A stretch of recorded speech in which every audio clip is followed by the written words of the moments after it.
Democratic Congressman Steve Cohen of Tennessee is joining us. He's a key member of the House Judiciary Committee. Congressman, thanks so much for joining us. Let me get your immediate reaction to the breaking news. A federal judge has just ordered the Justice Department to turn over the redacted grand jury material from the Mueller report. How significant is this? Very significant. And the entire Judiciary Committee in the House, the Democratic side, is ecstatic about it. We've gone to court to litigate. We've been obfuscated by the Justice Department. They've stonewalled. They've obstructed our investigation, obstructed Congress, and we're happy that Judge Howell required them to disclose the material. This is a proper impeachment inquiry. It's not for the administration or the Justice Department to argue about. It's within the purview of the House, and we are a full-fledged impeachment inquiry, and we have a right to that grand jury material, and the American people need for it to come forth so that we can do our work, and we're going to get that material. Even though they may appeal it, we will get it. What do you expect to learn from that material? Well, I think we're going to find more likely obstruction of justice.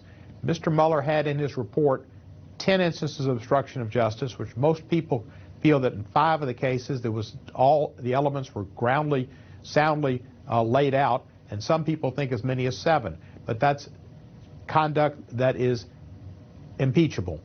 We think we'll find other material. We know that Bill Barr lied and misled the American public when he came out and wouldn't release the report, but said it was no collusion and no obstruction. Well, and that Mueller had cleared the president. Well, Mueller didn't clear the president. He specifically said, I do not exonerate him. And he said there were contacts that the administration had, or the campaign had, with Russia, and that they knew about Russia's involvement and they welcomed it. He couldn't prove conspiracy. Collusion wasn't even the proper term. But they did that, and then about 30 days later or sometime later they finally released it, but still they had a press conference and put the same line out for 3 hours before they released it. They poisoned the air, and I'm sure there's things in the grand jury materials they don't want us to see because they will likely lead to more information that will show illegal conduct in obstructing the investigation that Mr. Mueller was engaged in. As you know, Congressman, the Trump administration has argued that this entire impeachment inquiry is illegitimate because there hasn't been a formal vote on the House floor. So what does this judge's ruling today say about the House effort? It says the House effort is entirely appropriate and right.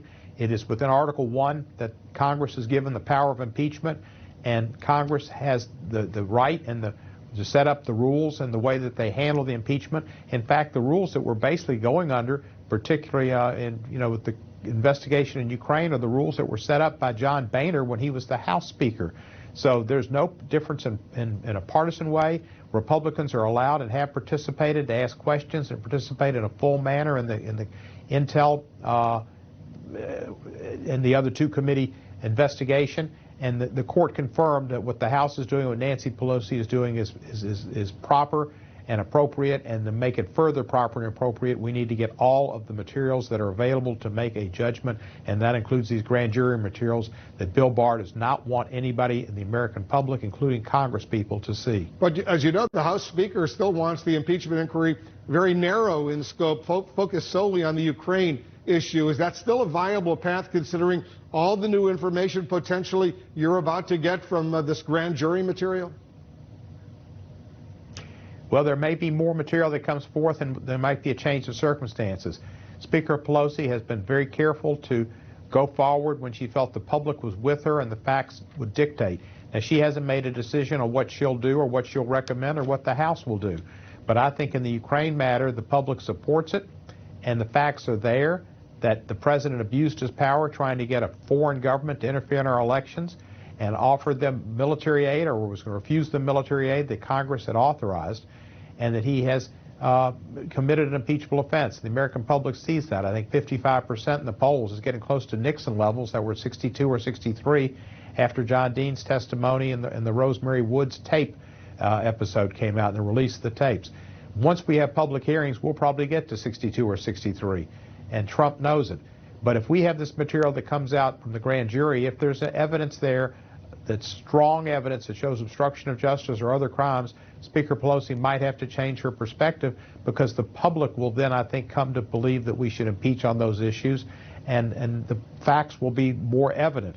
The facts weren't evident enough for her to move forward, but the grand jury testimony, which I'm sure has material, that's what you take to get the indictments. That's the meat and potatoes. When you get the meat and potatoes, and we've seen lots of guilty pleas, lots of convictions with Mueller, and lots of indictments, you'll see more evidence, and you'll see the material that will convince the American public that this needs to go forward. Congressman Steve Cohen, thanks so much for joining us. Let's go Nats. I'm with you on that.